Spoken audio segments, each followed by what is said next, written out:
I felt really alone when John died. I'm Marley with Pacific Widow Solutions, and I help people who've been widowed solve problems so they can focus on grieving and healing. And if you feel alone too, I want to talk about some things we can do both immediately and longer term to fight that isolation. So the first thing, obviously, is in the immediate, calling and texting a friend. And even if you can't do that physically, like if you can't speak, or even if you're too sad to get the words out, you can text them. And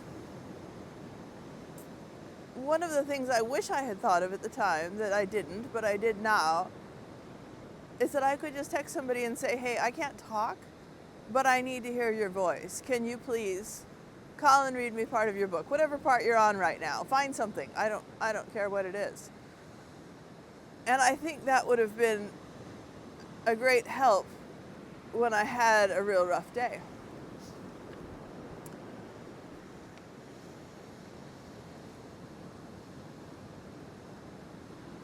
And you can reach out to me too. I'll do my best to respond.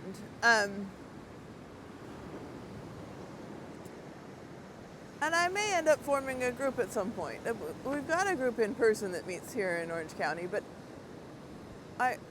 I'm considering forming some sort of online group. There are other online groups of people who are widowed, and you could look at that. I don't know if it's for everybody. It did work for me for a little while.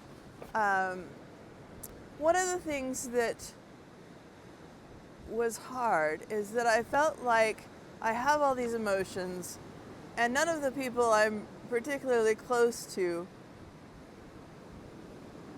had experienced this sort of thing recently. And there's a song by Oingo Boingo called Out of Control. And it says, don't you know that everyone around you has felt the way you feel today?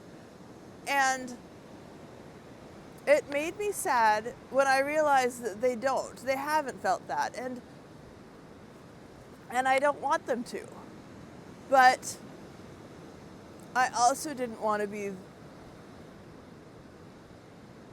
alone in it. And so I found the people who have, the people who are widowed. I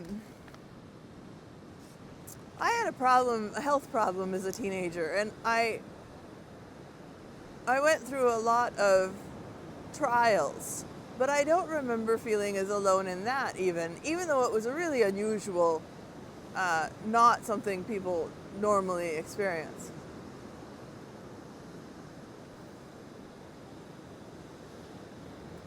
But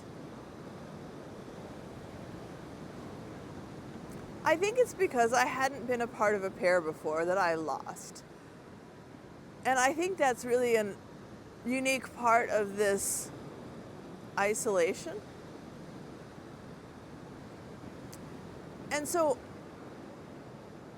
let's talk about building relationships, maintaining the relationships you already have with people you care about, and also developing new relationships, because relationships are going to help you fight that isolation. I mean, they're good to have in general, of course, but sometimes you just need to talk to somebody that's friendly, that you know.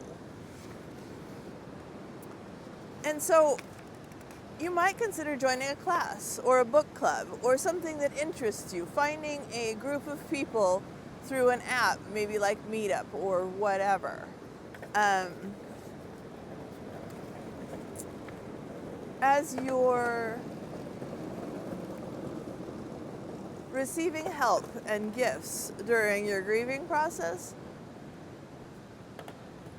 you might write thank you notes. Thank you notes that express what you're feeling, but and really connect with people. You know, say something genuine rather than just thanks.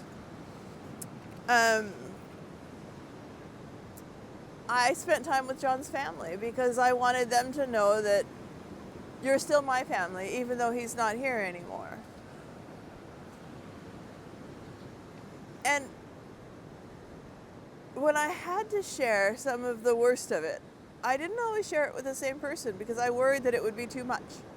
And I know now that it wouldn't have been for these people I was talking to, but I didn't want to risk it because sometimes it was real bad. And the latest thing that I've done that may or may not work for you is joining a team sport. And there are lots of different sports. I didn't quite realize that when I was thinking about it.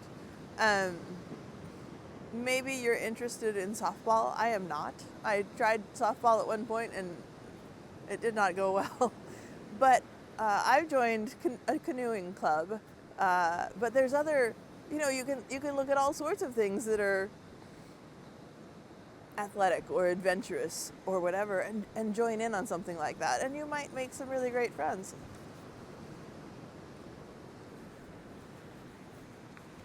But you can reach me on YouTube and Instagram, Pacific Widow Solutions, or pacificwidowsolutions@gmail.com. Take care.